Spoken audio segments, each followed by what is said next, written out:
चाहे वो 4 वर्णों में किसी वर्ण वाला हो, 4 आश्रमों में किसी आश्रम वाला हो, वर्ण और आश्रम में रहने वाले हर व्यक्ति का कर्तव्य है भजन करना। भेजे ही गए हो भजन करने के लिए। ये मानव देह भोगों के लिए नहीं, यथावत धर्म पूर्वक भोग को भोगते हुए भजन करते हुए भगवत प्राप्ति करने के लिए। इस तन का एक ही फल है भजन। नर्तन कर फल विषय न भाई, भजी राम सब काम बिहाई। जो मनुष्य मानव देह प्राप्त करके भजन नहीं करता, उसको इस बात का दंड मिलता है। वो अपने वर्ण आश्रम से भ्रष्ट होकर नीच योनियों में जाता है और बहुत कष्ट पाता है। क्यों? क्योंकि एक ही ये योनि है जिससे हम निकल पाएंगे 84 लाख योनियों में। भगवान ने कृपा करके दिया है। खास करके विवेकवान पशुवत मनुष्य जीवन व्यतीत करने वाले तो बहुत हैं विश्व में, जिनको कोई भगवान से मतलब नहीं। थोड़ा कुछ धार्मिक हुए तो नरक स्वर्ग तक की बात है। जीवन मुक्ति या भगवत साक्षात्कार ये तो बातें ही नहीं मिलेंगी। अगर कहीं मिलेंगी तो किसी भारत के ब्रह्म ऋषि का बीज बोया हुआ है तभी मिलेंगी, ये अन्यत्र नहीं है। जीवन मुक्त होना, तत्वबोध और भगवत प्रेम, भगवत साक्षात्कार, ये केवल भारत की भूमि के ब्रह्म ऋषियों ने अनुभव किया। अन्यत्र तो बस स्वर्ग और नरक, इन्हीं की चर्चा मिलेगी। अगर कहीं है तो किसी भारत के ब्रह्म ऋषि का बीज बोया हुआ है, वहां अन्यथा नहीं है। बड़े भाग्य हैं कि इस पावन भूमि में जन्म लेकर हम भजन करके भगवत प्राप्ति करते हैं। लोगों की मान्यता है हमारी कामना भगवान तो पूर्ण नहीं करते। कहां भगवान, कैसा भगवान, कौन भगवान? बाप को बाप नहीं मानोगे तो बाप को कुछ बिगड़ जाएगा क्या? सब मम प्री सब मम उपजाए। कैसे लोग अज्ञान में भटक रहे।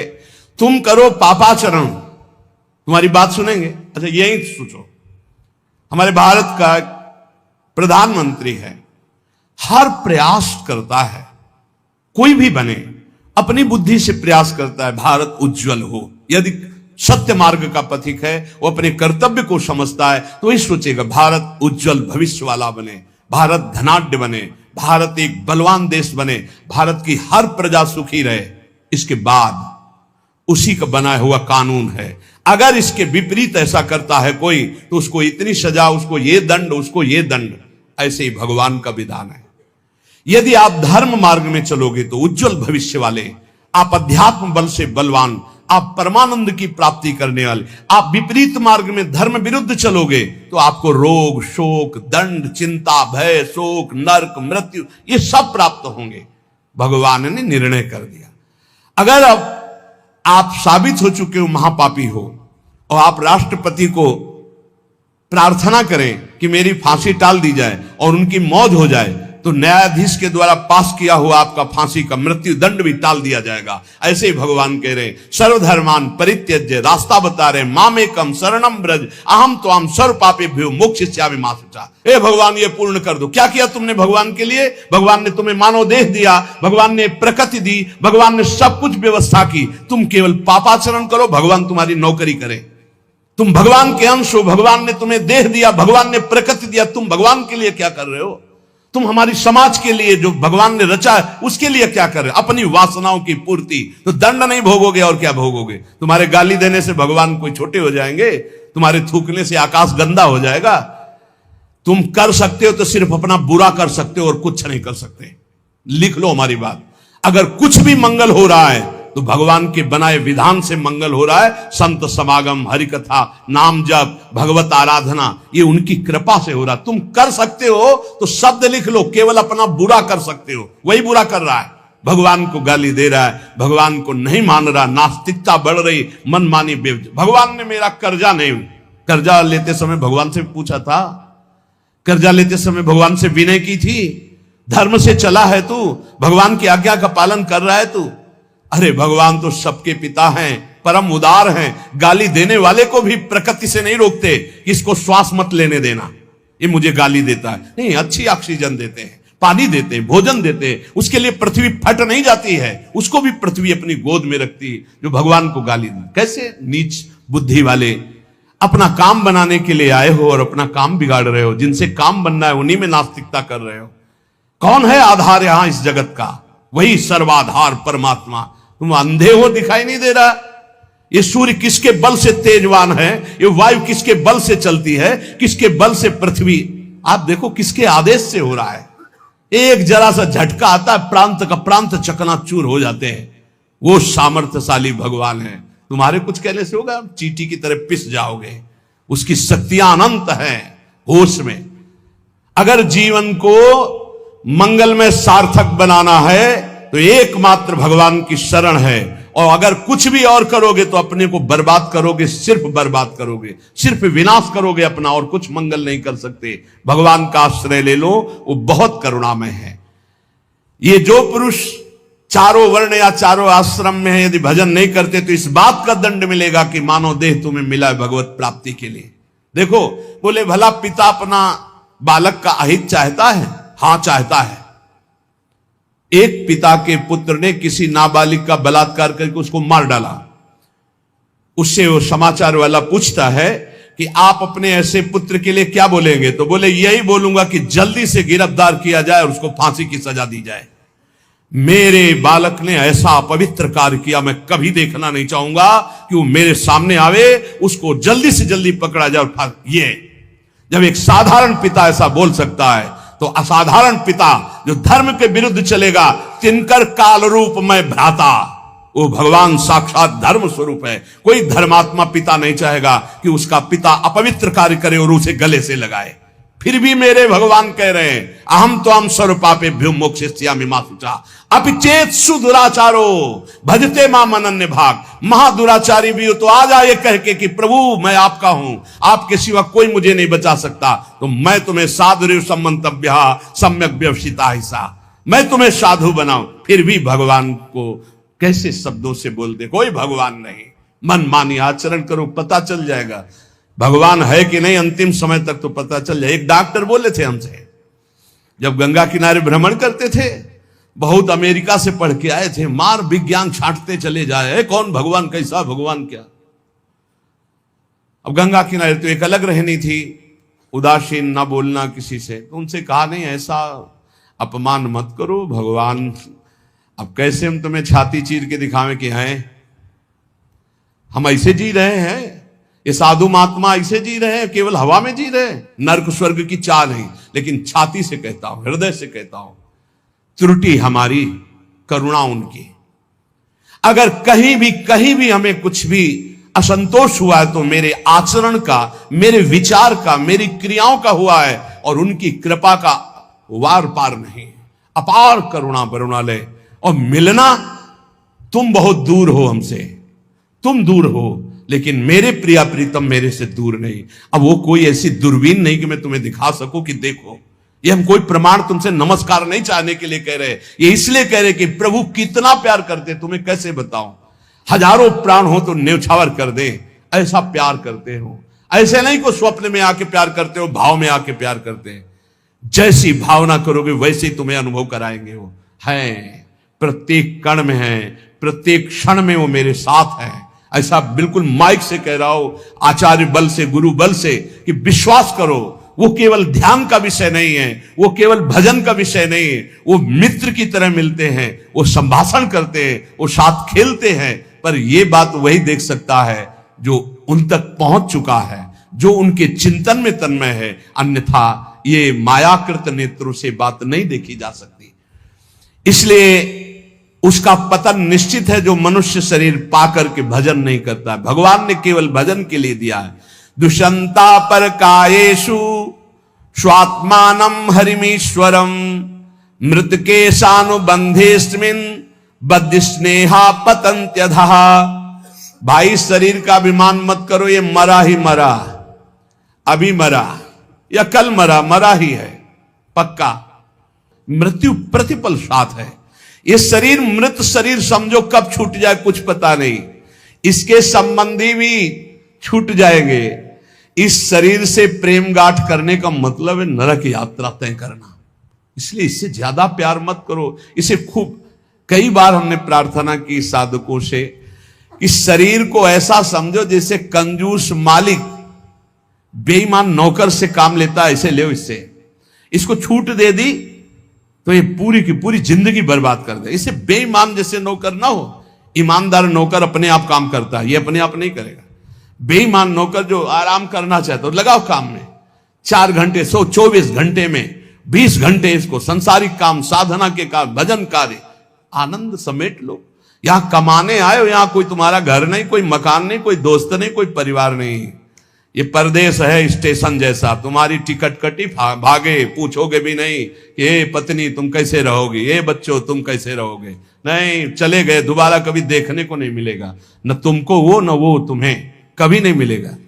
ये ऐसा माया का जादू का खेल, सत्ता ही खत्म हो जाती है। इसलिए हे भाई, इस शरीर में रहने वाले अपने स्वरूप को जान लो और किसी से भी द्रोह मत करो। वो मूर्ख हैं जो इस अपने शरीर को तो अमर मानते हैं, दूसरे शरीरों को मारकर खाते हैं मांस। देख लो, ये ऋषि मुनियों की वाणी है। आत्मस्वरूप को पहचान लो, वही आत्मा चीटी में, वही सर्वत्र भगवान है।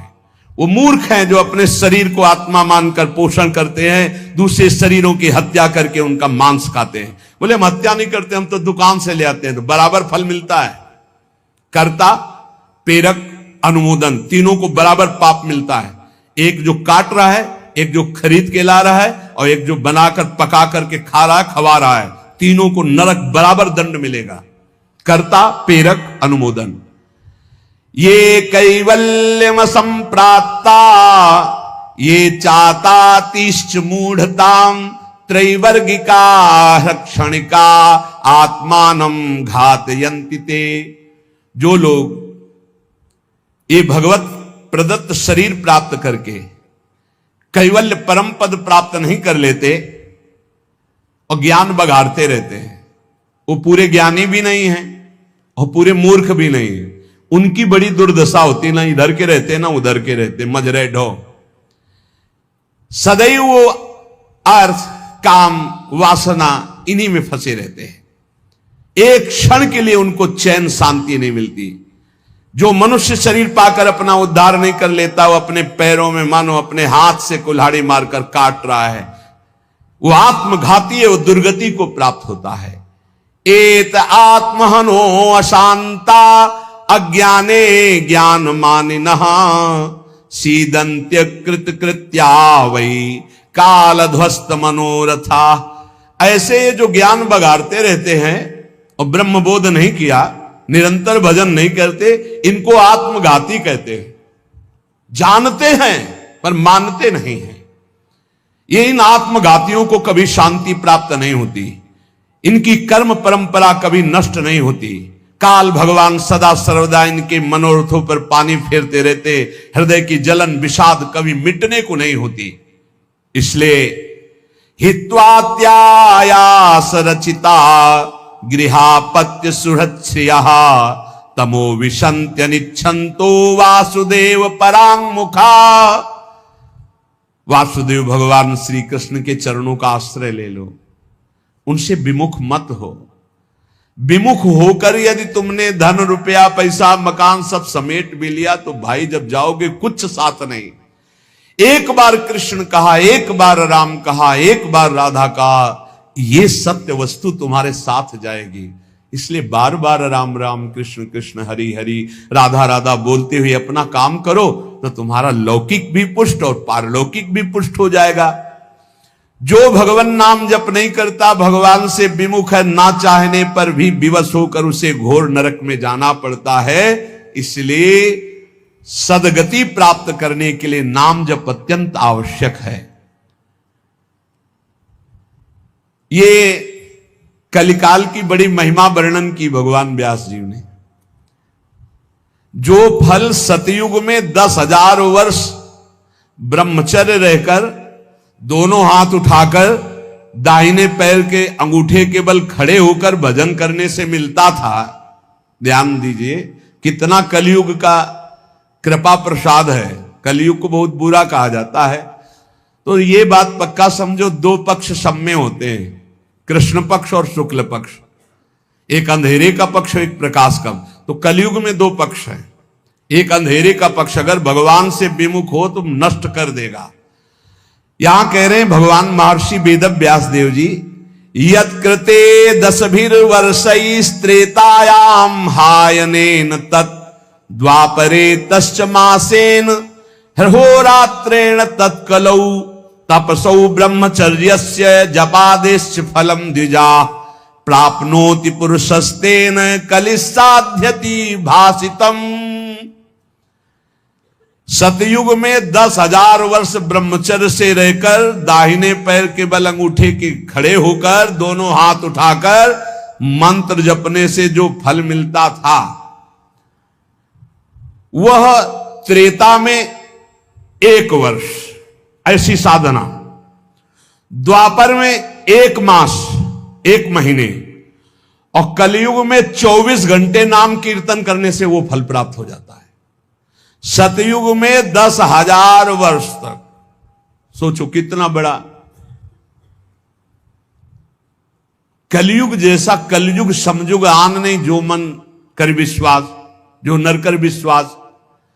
बहुत बड़ा लाभ कलयुग। 24 घंटे नाम कीर्तन से वो फल मिलेगा, जो बड़ी बड़ी तपस्याओं से, बड़े बड़ी साधनाओं से। बोले सतयुग बहुत श्रेष्ठ है, द्वापर त्रेता बहुत श्रेष्ठ है, हमें लगता कलयुग बहुत श्रेष्ठ है।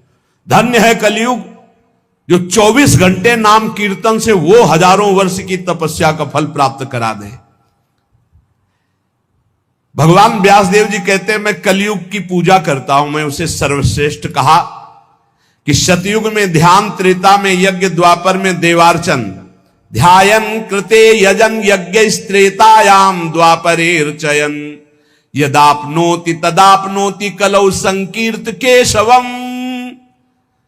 जो सतयुग में ध्यान से, त्रेता में यज्ञ से, द्वापर में पूजा करने से मिलता था, कलयुग में केवल नाम कीर्तन से फल मिल जाता है। इसीलिए नाम संकीर्तनम यस्य सर्व पाप प्रणाशनम। कलयुग में सबसे बड़ी साधना नाम जप करो, नाम कीर्तन करो, लीला चरित्र गाओ, लीला चरित्र सुनो। जो इस कलयुग में अपना कल्याण नहीं कर पाया तो फिर और युग में कल्याण करना बड़ा कठिन। अंगूठे के बल खड़े होके देखो, कई मिनट खड़े रहोगे। ऐसे उपमन्यु आज बड़े बड़े महात्माओं के चरित्र आते हैं, 1000 वर्ष, 10,000 वर्ष ऐसे।